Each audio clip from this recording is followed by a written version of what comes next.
Já haviam passado 69 dias debaixo da terra. Havia ansiedade entre os 33 trabalhadores da mina, que estavam na reta final após uma luta imensa. Estavam a apenas alguns minutos de ver novamente seus familiares, de respirar o ar livre que haviam ansiado por mais de 2 meses. Entre as sombras geradas pelas lanternas, eles se olharam e tiveram que escolher quem seria o primeiro a voltar à superfície. A escolha, além disso, foi pensada e avaliada pela equipe de resgate. Florencio Ábalos era o que tinha a melhor condição física, além de ser o mais habilidoso. Florencio era um dos mineiros mais jovens e havia ganhado o apelido de O Cameraman. Graças às suas gravações, as famílias recebiam as saudações dos mineiros. A grande maioria dos vídeos do interior da mina foram captados por ele. Quando a cápsula de resgate desceu, eles abriram a porta, verificaram os cintos de segurança e começaram a subida. O resgate era um fato. Do exterior, eles estavam esperando com uma infinidade de preparativos, mas acima de tudo, ansiosos para vê-los pessoalmente novamente. A roldana da máquina girou e puxou a cápsula, até que conseguiu subir o primeiro sobrevivente. Ao vê-lo, os aplausos, os assobios e os gritos o atordoaram. Todos estavam felizes, mas ainda faltava subir os outros 32 homens, outras 32 histórias incríveis. Mas não nos adiantemos, melhor começarmos do início. Para entender melhor essa história, é necessário falar da mina, pois foi o ambiente onde trabalharam, onde sobreviveram e onde todo o resgate aconteceu. A mina está no Cerro San José, no Chile. A cerca de 30 está a comuna chamada Caldera, em Copiapó, Atacama. Esta mina havia sido trabalhada desde os anos 80 pela companhia Esteban I Sociedade Anônima. De lá, em seus primeiros anos de atividade, extraíam prata, depois passaram para o ouro e continuaram com o cobre. O salário de um mineiro é alto, mas esse trabalho não é para qualquer pessoa. Não devem ter medo de espaços fechados, nem de escuridão, e muito menos de poeira e sujeira. É considerado um trabalho insalubre devido às condições extremas e perigosas. E como vocês verão a seguir, a periculosidade da mina está diretamente relacionada aos desmoronamentos. Mas há um dado muito interessante que muitos relatórios não esclarecem. A mina San José está situada sobre uma falha geológica. Para aqueles que não sabem, uma falha é uma descontinuidade que se forma pela fratura das rochas superficiais da Terra, semelhante a uma rachadura, mas pode chegar até cerca de 200 quilômetros de profundidade. Nessa zona de ruptura, ocorrem deslizamentos de rochas, e nesse lugar se assentam as minas San Antônio e San José. Então enviaram os mineiros para uma zona perigosa? A resposta é sim, mas tanto as autoridades quanto os mineiros e os proprietários do depósito sabiam disso desde o início. É por isso que, devido às condições em que esses mineiros trabalhavam, eles eram conhecidos como os kamikazes. Tempo atrás, já haviam ocorrido 2 acidentes importantes naquele lugar. Um foi em março do ano 2004, momento em que Pedro Gonzalez morreu ao ser atingido por um carregador cheio de material extraído da mina. Em janeiro de 2007, Manuel Villagrán caminhava pela rampa principal do depósito San José, quando centenas de quilos de rocha se desprenderam e causaram sua morte imediatamente. Este último acidente mobilizou os sindicalistas, que conseguiram fechar a mina, mas apenas por um tempo. Para o 30 de maio de 2008, já estava novamente em funcionamento, graças ao Serviço Nacional de Geologia e Mineração. As revisões e testes de segurança haviam dado positivas. O sindicato conseguiu que fortalecessem as zonas de produção, se controlasse mais e se supervisionasse a mina para evitar desmoronamentos ou, no pior dos casos, evitar mais mortes. Durante esses anos, eles também conseguiram que fosse construído um abrigo de 50 metros quadrados, reforçado com ar comprimido, kit de primeiros socorros, tubos de oxigênio, intercomunicadores com a superfície, comida e água potável. Paralelamente à segurança, também haviam conseguido melhorias nos salários. A empresa pagava 20% a mais do que outras minas, mas o dinheiro não comprava tudo. Os mineiros trabalhavam no que seriam 7x7, faziam turnos de 12 horas durante 7 dias e descansavam outros 7. Alguns faziam horas extras em seu tempo livre e outros voltavam para suas regiões. Como eu disse anteriormente, o trabalho do mineiro está sempre à beira de acidentes, e isso pôde ser visto novamente em 3 de julho de 2010, quando Gino Cortés perdeu uma de suas pernas devido a um novo deslizamento. O fato não teve muita relevância até que um mês depois, 33 mineiros ficaram soterrados vivos. Na quinta-feira, 5 de agosto de 2010, os mineiros realizavam seus trabalhos na mina San José. A manhã passou com poeira e golpes metálicos. Às 14h51, ouviu-se um estrondo que parecia uma detonação. A surpresa foi quando descobriram que não havia nenhuma explosão programada. O que estava acontecendo é que a mina estava desabando, com eles dentro. A empresa San Esteban I, responsável pela mina San José, demorou cerca de 5 horas para reportar o desabamento. Apesar do atraso, 8 horas depois, iniciaram o resgate dos trabalhadores. Até aquele momento, pensavam que 34 homens haviam ficado presos, mas um da lista havia adormecido, por isso não chegou a entrar na mina.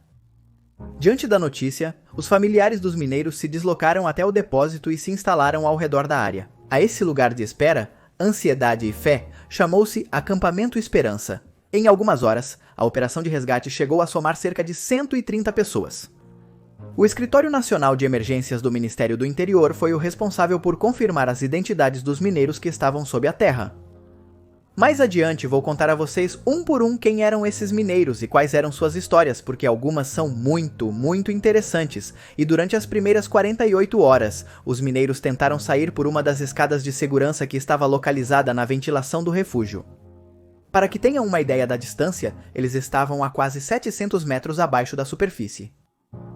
Dos 33 mineiros foram enviados para explorar essa saída, mas só chegaram a 235 metros de profundidade. Quando começaram a subir, descobriram que a escada de emergência ainda não estava totalmente construída e tiveram que voltar. Eles se reuniram com o grupo e comunicaram que estavam soterrados, sem uma possibilidade de sair. As expressões foram se apagando pouco a pouco, já que por conta própria não podiam fazer muito. Eles precisavam da ajuda de alguém mais, e os 33 sabiam que primeiro precisavam ser encontrados. E quando pensaram que nada poderia ser pior do que isso, a mina começou a tremer. O Chile estava chocado e mobilizado pela vida dos 33 mineiros. Aos poucos, a notícia foi ganhando notoriedade no exterior, e durante os primeiros dias, o mundo falou sobre o resgate na mina San José. A angústia e o desconcerto pairavam no ar. Um segundo desmoronamento complicou tudo um pouco mais. Com o novo movimento das pedras, acabou por bloquear a chaminé de ventilação, pela qual haviam tentado sair antes. Uma rocha de cerca de 700 mil toneladas se moveu sob o solo, bloqueando toda a saída possível. No meio do resgate, houve desespero, medo, lágrimas. Mas como costuma acontecer sempre, as vozes do pessimismo preencheram os programas de televisão e as frases, como são escassas as probabilidades de encontrar os mineiros vivos, pareciam pintar toda a possibilidade de preto. A pior notícia foi quando o governo chileno decidiu cancelar o resgate, apagando toda esperança possível de encontrar os homens. Vale esclarecer que até aquele momento não sabiam que os 33 mineiros ainda estavam vivos. Os familiares explodiram de raiva ao ouvir o cancelamento. Ao se acalmarem, buscaram seu plano de resgate. Nesse momento entrou em cena o engenheiro André O. Garrett, em entrevista após o resgate, disse: "Tenho muita experiência em mineração, mas não conhecia o local. Nunca tinha ouvido falar da mina São José. Fui lá por iniciativa própria para tentar ajudar. Ações sobre a mina e sobre a geologia do local. Ninguém sabia me dar, mas montei equipes e comecei a trabalhar. Sempre me senti em dívida por não ter feito coisas pelos outros, então para mim era um presente, uma oportunidade de fazer algo pelos outros." Saul Garrett propôs uma alternativa de resgate. De acordo com seus cálculos, havia a possibilidade de fazer um poço profundo em paralelo, usando maquinário de exploração de minas para tentar entrar em contato com os homens. O engenheiro era um homem meticuloso, racional e exigente, mas com uma sensibilidade única. Depois de várias chamadas e reuniões com o governo chileno, no dia seguinte à sua chegada, uma nova máquina escavadora assumiu o protagonismo do resgate. O artefato era tão grande que teve que ser transportado em vários caminhões. Em 9 de agosto de 2010, a perfuração estava em andamento e avançava bem. Pelo novo túnel, eles iriam instalar sondas para inserir o necessário para salvar os mineiros, oxigênio, alimentos e água em primeira instância. Além disso, uma vez contatados, eles poderiam se comunicar e coordenar o resgate em ambas as direções. Levou vários dias de trabalho. Os socorristas faziam turnos rotativos. A maquinaria descansava apenas para baixar a sua temperatura. Um momento chave foi quando chegaram aos 510 metros de profundidade. Pensaram ter encontrado o refúgio construído antes, mas era apenas uma oficina abandonada. A felicidade durou pouco, mas continuaram procurando. Agosto às vezes parecia passar mais rápido do que o esperado. As famílias dos mineiros se sentiam impotentes por não poderem ajudar na escavação. A esperança dos familiares e socorristas esmaecia devido às falhas das sondas. Na quinta-feira, 19 de agosto de 2010, haviam se passado 2 semanas do acidente. Uma das 6 sondas que haviam descido enviava sinais de erro, então não conseguiam encontrar os mineiros vivos. O engenheiro e sua equipe implementaram maquinário de maior precisão. E no domingo, 22 de agosto de 2010, conseguiram fazer contato com os mineiros. Estavam a 20 metros do refúgio e, para surpresa de a notícia alegrou as famílias, a equipe de resgate e contagiou todo o país. Foi tamanha a surpresa de encontrá-los vivos que as pessoas saíram para comemorar nas ruas. Ao entrar em contato com os trabalhadores, a primeira coisa que queriam saber era sobre o estado de saúde deles. Foi enviado um questionário através da sonda para que respondessem e informassem como estavam. A maioria estava estressada e ansiosa. Ao se comunicarem, a primeira pergunta dos socorristas foi: como conseguiram aguentar tantos dias? A resposta foi que dividiram a comida e se alimentaram a cada 48 horas. Cada mineiro comia 2 colheres de sopa de atum, meio copo de leite, meio biscoito e compartilhavam uma lata de pêssegos em conserva. As rações eram mínimas, mas era a melhor maneira de esperar pela ajuda, e eles não se enganaram. Apesar de ser um local pequeno, a temperatura registrada era de 35 graus Celsius. O próximo passo para o resgate foi fortalecer e ampliar o duto, mas ao mesmo tempo as más notícias vieram à tona. Alejandro Bon, um dos proprietários da mina, anunciou durante o resgate que a empresa não garantia o pagamento dos salários dos mineiros, muito menos os seguros por acidente de trabalho. Lembram que eu mencionei antes sobre os 2 acidentes fatais na mina? Devido à luta do sindicato por melhores condições, eles fecharam por meses. Ele falou sobre esse momento de inatividade. Tivemos um importante declínio econômico e até agora não conseguimos nos recuperar, mas a cobertura do seguro nesses casos é bastante baixa. Bond usou o colapso como desculpa para demitir cerca de 300 trabalhadores de sua empresa. Na terça-feira, 24 de agosto de 2010, o Grupo de Tarefa Naval 33 juntou-se à equipe de brigadistas. Os especialistas em mergulho da Marinha do Chile treinaram o pessoal que se manteve ativo desde o primeiro momento em relação à medicina operacional. 2 dias depois foi um dia singular. Por meio de uma câmera de vídeo que usavam para inspeção, estabeleceram contato com os mineiros. Lá conseguiram captar as primeiras imagens dos trabalhadores. Ábalos, apelidado de o Cameraman, mostrou o lugar onde haviam sobrevivido tantos dias e foi focando um a um em seus companheiros. Essa foi a primeira vez que as famílias tiveram contato com eles. Houve saudações, aplausos, choro e uma mostra notória do cansaço que estavam vivendo lá embaixo. O vídeo dos mineiros entoando o hino chileno percorreu a televisão e emocionou o mundo. Na superfície, houve um dos médicos que se destacou do resto. Primeiro pela sua intensidade em cuidar dos mineiros, mas por outro lado, porque era o único que usava um capacete com a frase "Ninguém fica embaixo". Romagnoli foi o responsável por se comunicar com eles. Além disso, prepararam iPods com música para eles. Gravaram vídeos para que fizessem exercícios físicos, para que perdessem peso e pudessem caber na cápsula de resgate. Um detalhe sutil, mas necessário para poder sair vivo da mina. O santo padroeiro dos mineiros é São Lourenço e em sua honra realizaram a Operação São Lourenço. Com André Zugarretti à frente, uma equipe de engenheiros e especialistas em resgate cuidou das sondagens múltiplas, que seria o primeiro passo para o resgate definitivo. Os estudos topográficos estavam na ordem do dia e, graças a eles, selecionaram a melhor seção de solo para continuar com o plano. Utilizaram uma máquina perfuradora de grande tamanho denominada Race Border, ou Strata 950. Com ela, deveriam realizar um túnel vertical. Depois, deveriam cavar horizontalmente com uma máquina de menor tamanho chamada Jumbo. Quando o plano foi apresentado, uma pergunta ecoou em vários lugares. Quanto tempo levariam para realizar todo esse resgate? E a resposta foi devastadora, entre 3 e 4 meses. De acordo com cálculos, a escavação tinha uma velocidade média de 20 metros por dia, desconsiderando possíveis problemas técnicos. A Strata 950 começou a perfurar o solo, deixando um buraco de 33 centímetros de largura.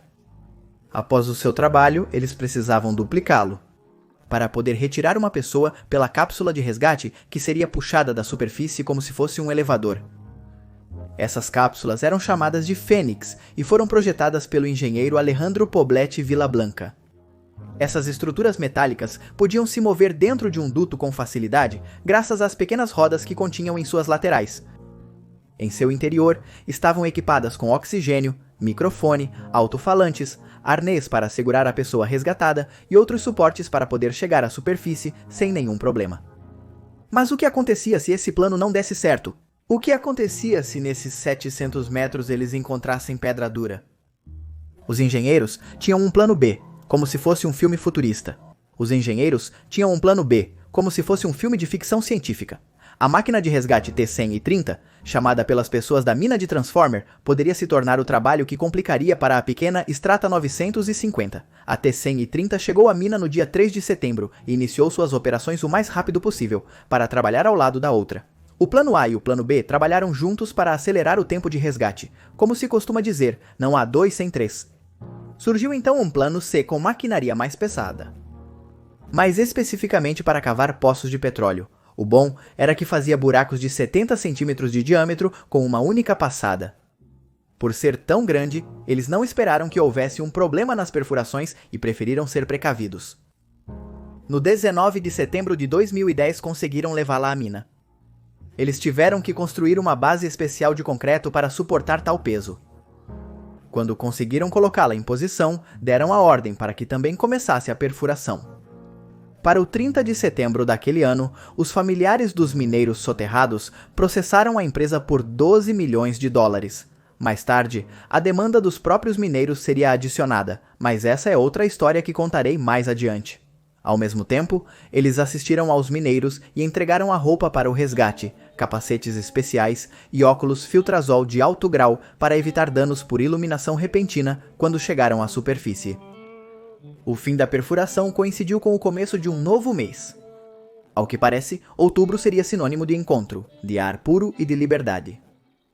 Finalmente, para o sábado 9 de outubro pela manhã, a Transformer, a máquina perfuradora do plano B, conseguiu chegar até a oficina da mina. Os familiares estavam transbordando de emoção. As horas seguintes foram dedicadas a fortalecer o conduto por onde os mineiros sairiam. Uma vez realizado esse conduto, eles tiveram que fortalecê-lo ainda mais. Enquanto os socorristas e engenheiros trabalhavam sem parar, a mídia se aglomerava para ter a melhor tomada da saída. E é assim que nossa história volta ao início. Depois de passar 69 dias na quarta-feira, 13 de outubro, a equipe de resgate liderada por Manuel Gonzalez começou a descida ao seu encontro. Na superfície, havia cerca de 3.500 pessoas acompanhando a operação de resgate. Além disso, a mídia transmitia o evento para mais de 1 bilhão de espectadores. Os mineiros começaram a sair, um a um. Primeiro os que estavam em melhor estado, depois os mais fracos e posteriormente os mais fortes psicologicamente. O resgate de cada mineiro durou em média 40 minutos. No total, do primeiro ao último, levou 25 horas e 12 minutos. Vou relatar a ordem de saída a seguir, mas junto com vários detalhes. Não percam os próximos dados, porque entre tantas histórias existiram inúmeras questões. O primeiro a sair foi Florencio Ábalos. No resgate, ele tinha 31 anos. Sua timidez em aparecer nas gravações levou-o a ser o câmera. Sua habilidade e sua juventude o levaram à superfície em primeiro lugar. Foi o primeiro rosto da tragédia que percorreu o mundo. Seguiu-se Mário Sepúlveda. Tinha 40 anos e 2 filhos. Chamavam-no de o batalhador. Em outros empregos, ele foi representante sindical. De acordo com a esposa, ele trabalhava na mina, mas ela nunca confiou naquele local. No primeiro vídeo, quando a câmera focou na placa que dá nome ao refúgio, ele aproveitou a oportunidade para criticar a empresa. Este é o famoso refúgio. Aqui supostamente havia condições para estarmos, coisa que no momento em que isso aconteceu, nossa energia foi cortada, nossa linha de luz foi cortada e que hoje está sendo usada para dormir. O terceiro a sair foi Juan Ilanes. Ele tinha 52 anos, era eletromecânico. Foi militar na fronteira durante os tempos da crise chileno-argentina, no final dos anos 70. De acordo com a família, isso fortaleceu seu caráter. A primeira coisa de que reclamou nas profundezas da mina foi não ter um banheiro único e um chuveiro. Carlos Mamani foi o quarto. Ele tinha 24 anos e uma filha de 1 ano e meio na superfície. Nativo da Bolívia, esperava que o governo de seu país fizesse algo por ele, mas isso não aconteceu. Foi o único imigrante do grupo e um dos poucos com o ensino médio completo. Jimmy Sanchez o seguiu. Aos 19 anos, sua filha de 3 meses o esperava na superfície. Jimmy temia pelos desmoronamentos, mas queria trabalhar até setembro, procurar outro trabalho mais seguro e, assim, poder continuar estudando. O sexto foi Osman Araya. Ele trabalhava na mina há apenas 4 meses. Ele discutiu com o gerente uma semana antes do desabamento. Ele afirmou não estar disposto a arriscar a vida. Aparentemente, o destino tinha outro plano para ele. O sétimo a sair foi José Ojeda. Ele tinha 47 anos, dos quais 27 passou trabalhando nas minas. Ele operava maquinário pesado. Ele foi quem escreveu Estamos Bem no Refúgio, os 33. O resgate continuou com Cláudio Lanes Lagos. Cláudio tinha 34 anos e uma mulher que lhe pedia para parar de trabalhar na mina. Em resposta, ele tinha perguntas. E onde vou encontrar um trabalho tão seguro? No dia do acidente, ele disse à sua mulher que estava muito cansado, que estava com muito sono. Ela pediu que ele voltasse, mas ele recusou devido ao salário, pois não podia faltar ao trabalho. Se faltassem ao trabalho, descontavam aproximadamente 55 euros por dia. O nono foi Mário Gomes. Tinha 63 anos, 4 filhos e 7 netos. Dentro da mina, trabalhava como condutor. O avô Mário, como o chamavam, ia se aposentar antecipadamente, mas queria aproveitar o novo caminhão que lhe haviam designado. Por isso foi trabalhar naquele dia. Desde os 12 anos trabalhou como mineiro, e desde esse tempo os acidentes não faltaram em sua carreira. Segundo sua esposa, 1 mês antes do desabamento, ele disse ao seu chefe que por que não procuravam uma rota de fuga, porque qualquer dia ficariam presos na mina. Meu marido tinha uma ideia de onde poderiam fazer uma rota mais rápida, e o chefe disse para ele fazer um desenho, mas no final, tudo ficou em nada. O 10º foi Alex Vega. Ele era mecânico e sempre estava com um sorriso. Sempre que saía da mina, ele ligava para a mãe para conversar um pouco, mas naquele dia, ao não ouvir a ligação, a senhora ficou preocupada e foi uma das primeiras a saber que algo não estava bem. Jorge Galeguilho saiu depois, era um perfurador de 56 anos. Jorge tinha muita experiência, já havia trabalhado no acampamento de mineração de El Salvador, situado no deserto chileno de Atacama. Esses anos de trabalho pesado o ajudaram a passar os dias sob a terra da mina São José. O 12º foi Edson Fernando Penha. Tinha 34 anos e uma namorada que o esperava ansiosamente. Edson entrou naquela mina por amor, deixou tudo o que tinha em Santiago e começou a trabalhar na mina graças à sua parceira, Angélica Álvares, de 43 anos. Em uma das cartas enviadas pela sonda dizia: "Estou ansioso e com vontade de correr. Para escapar mentalmente, imagino que fazemos viagens. Durmo muito pouco, tenho dificuldade para dormir. Quero estar livre, quero ver o sol." Carlos Barrios foi o próximo resgatado. Ele tinha 27 anos e passava o tempo todo falando sobre seu filho, desconhecendo a surpresa que sua namorada lhe preparava. Ela estava grávida. No entanto, os psicólogos que tratavam dos mineiros pediram que ela não comunicasse a notícia ao namorado. O 14º foi Victor Zamora. Ele era o brincalhão do grupo. Quando sua mãe lhe dizia para deixar aquela mina, ele respondia: "Se essa colina me vê e se afasta, de tão feio que sou, não se preocupe." Ele nos escreveu que está feliz por estar no buraco, pois assim não precisa se lavar. Ele afirma que isso ocorreu por estar cansado de tomar banho. De acordo com seus colegas, ele era quem levantava o ânimo deles. O próximo a retornar à superfície foi Victor Segovia. O perfurador Victor Segovia, de 48 anos, escreveu tudo o que acontecia no refúgio desde o primeiro dia. Sua intenção era publicar um livro. Grande parte do seu medo dentro da mina era por causa de como tudo rangia. O 16º foi Daniel Herrera, tinha 27 anos e trabalhava como motorista. Sua mãe, Alicia Campos, desde o primeiro momento disse: "Eu nunca o senti morto", e aparentemente o instinto materno não se enganava. O resgate continuou com Omar Reigadas. Era pai de 5 filhos, tinha 56 anos e adorava trabalhar na mina. Apesar de em seus mais de 30 anos como mineiro ter ficado preso 3 vezes debaixo do solo. De acordo com seu filho, ele afirmava que um mineiro deve sempre trabalhar no subsolo.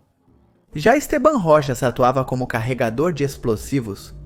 No dia do desabamento, ele não deveria estar trabalhando por coincidência. Ele foi recuperar 2 dias perdidos por causa da morte de um parente. Pablo Rojas Villacorta foi um dos homens mais duros. O pai de Pablo Rojas faleceu uma semana antes do desabamento.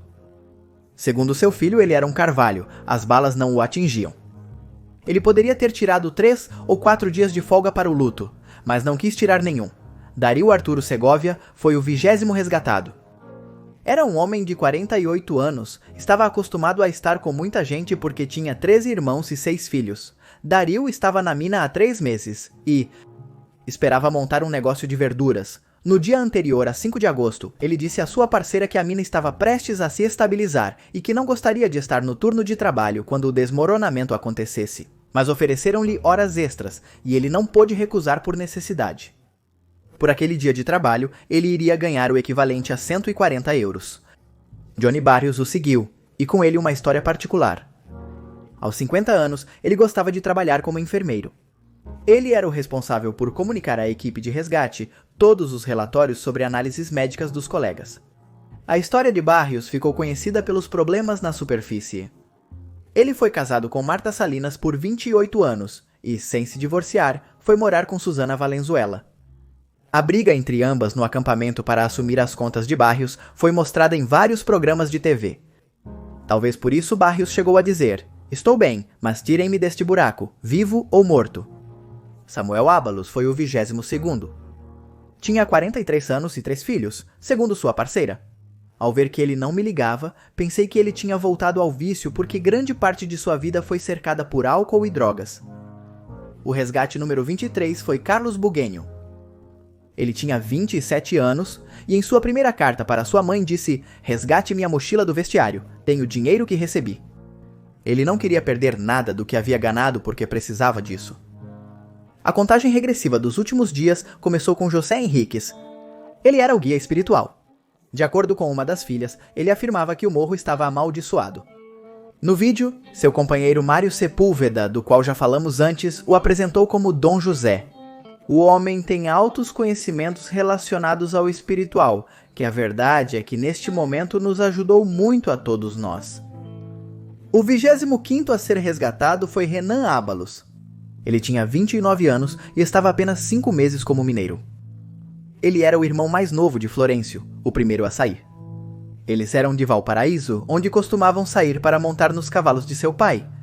Sempre que tinha uma folga, Renan viajava para casa para aproveitar a família, algo que demorou para fazer novamente, mas finalmente conseguiu. Cláudio Acunhal seguiu. Ele trabalhava como perfurador e estava na mina apenas há 3 dias. Estava entusiasmado, mas depois tudo mudou. Franklin Lobos tinha 52 anos e era responsável por dirigir os caminhões. Era conhecido por ser um ex-jogador de futebol que chegou a jogar pela sua seleção durante as eliminatórias dos Jogos Olímpicos de Los Angeles em 1984. Ele se aposentou em 1996 aos 38 anos e foi trabalhar na mina. Richard Villarroel voltou à superfície sendo o resgatado número 28. Ele tinha 26 anos e um filho a caminho. Ele não conteve as lágrimas nos vídeos do resgate.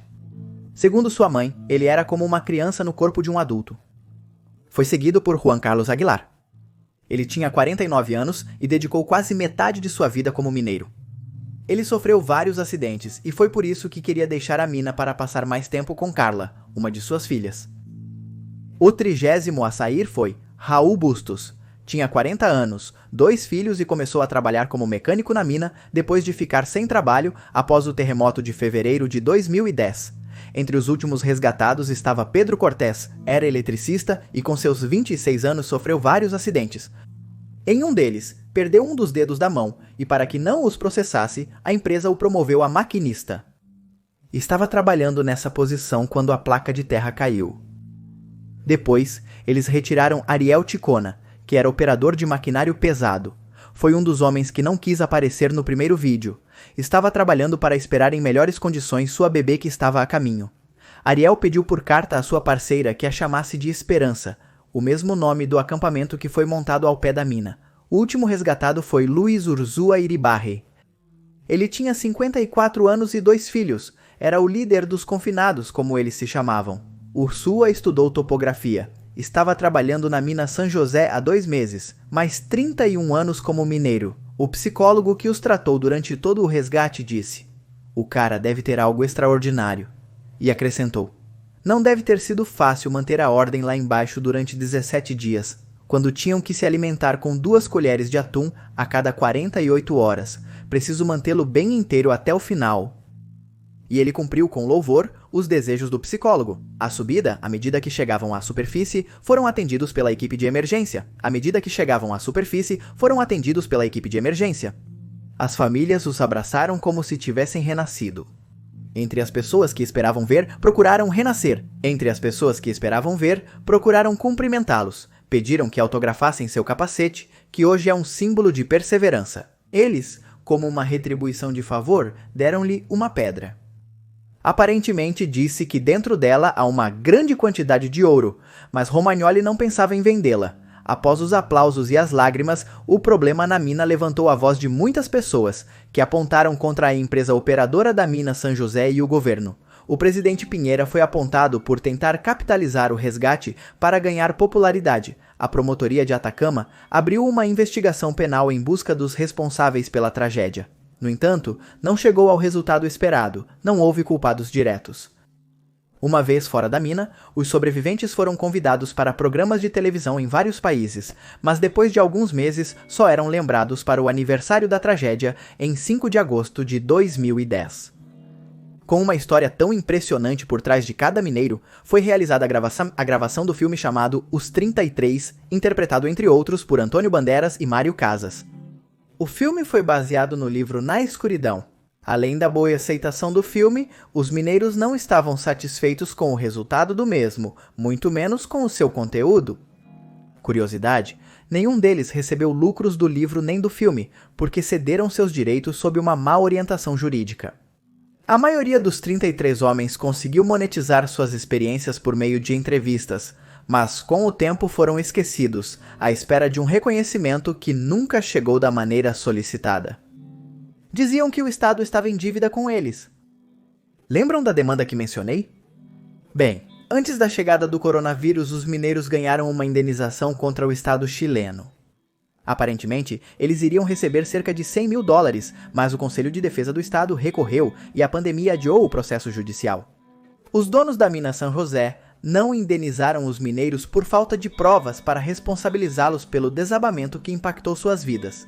Eles receberam apenas atenção psicológica e depois um valor menor do que o legalmente exigido. Mário Sepúlveda disse: "Nada vai pagar pelo que passamos, mas nesta altura da vida, o que eu quero é tranquilidade e paz." Sei que há colegas que neste momento estão passando muito mal e que nunca mais puderam trabalhar. A maioria dos sobreviventes sofre até hoje de estresse pós-traumático. Muitos deles não voltaram a trabalhar por medo e só recebem uma pensão mínima que o Estado lhes dá. Embora ainda estejam vivos, parte do seu passado continua enterrada na mina que não só lhes tirou 69 dias de liberdade, mas grande parte de suas vidas. Até aqui a história do dia de hoje sobre os 33 mineiros, caso solicitado nos comentários há meses. Desculpas pelo atraso, mas espero que tenham gostado do relatório completo e de como o montamos. Se tiverem alguma dúvida ou pergunta, deixem aqui embaixo. Também os convido a deixar sugestões para possíveis futuros vídeos. E se chegaram até aqui, também os convido a deixar seu like, se inscrever e ativar notificações. Vou deixar um par de vídeos aqui para que continuem fazendo maratona. E sem mais nada para dizer, me despeço. Meu nome é Magnum Efisto e isso foi É o Dia Que. Meu primeiro livro já está disponível em todas as livrarias. Deixo o link aqui embaixo para que você possa adquiri-lo em formato físico e em e-book.